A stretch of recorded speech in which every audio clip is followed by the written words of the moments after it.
Agadata, Haggadah of Rav Yaakov Galinsky, Zecher Tzadik Livracha, on page 212. A matter of life and death.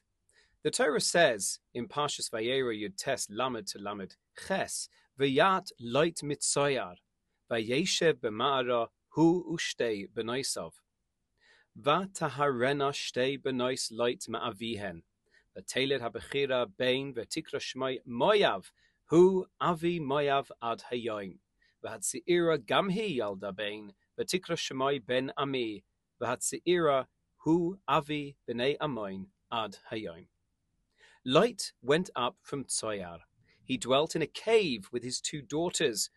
Lot's two daughters conceived from their father. The older bore a son, and she called his name Moav. He is the ancestor of Moav until this day.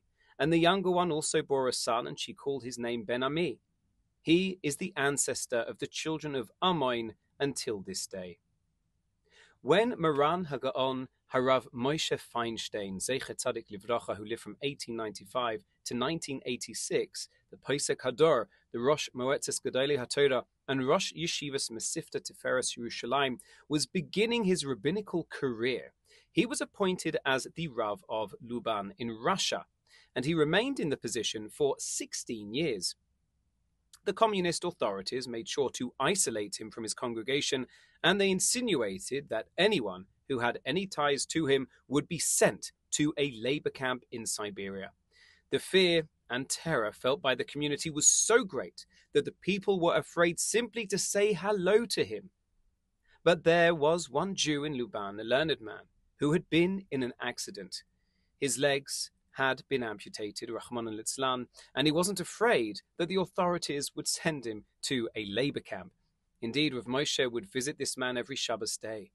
Every Friday night, especially on the long winter Friday nights, the Jews of the community would come to this Jew's house, and he would give a shir on the Parsha. On the Shabbos day of Parshas Vaeira, Rav Moshe came to visit him as usual, and the Jew said to him, "Today, I'm going to die." Rav Moshe was shaken. "How can you speak like that?" The Jew explained that the night before, people had come to his house to hear his shir on the Parsha as usual, and he spoke about Lot's daughters. He explained that after the destruction of Sodom, their father brought them to a cave to live. They thought the whole world had been destroyed and that they must have children with their father in order to continue the world.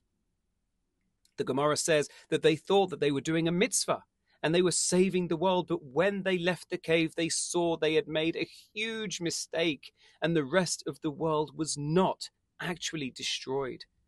How then could they think it was fitting to name their children by their actions? One named her son Moav, implying the son of my father, and the other called her son Ben-Ami, implying the son of my nation.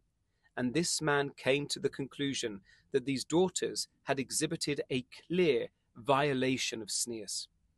That night, two old women appeared in a dream. They were dressed extremely Sneas, covered in black from head to toe, and they introduced themselves as Lot's daughters.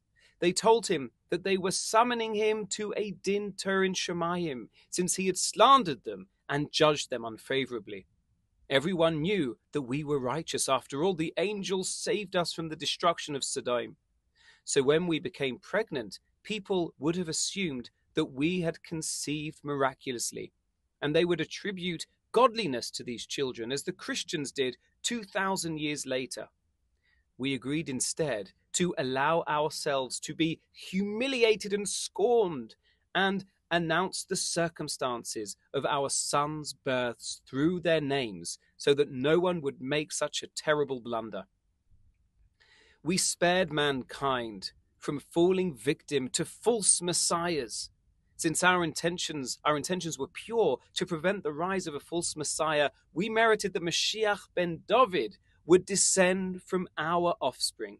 Rus, from the nation of Moab, was David HaMelech's great-grandmother, and Naamah from Ammon was Shlomo HaMelech's wife, the mother of Rachavam. But since you judged us unfavorably, we are summoning you to a din Torah in Shemayim. That night, this Jew's tongue, which he used to say these words, swelled to the point that it obstructed his breathing, and he suffocated to death.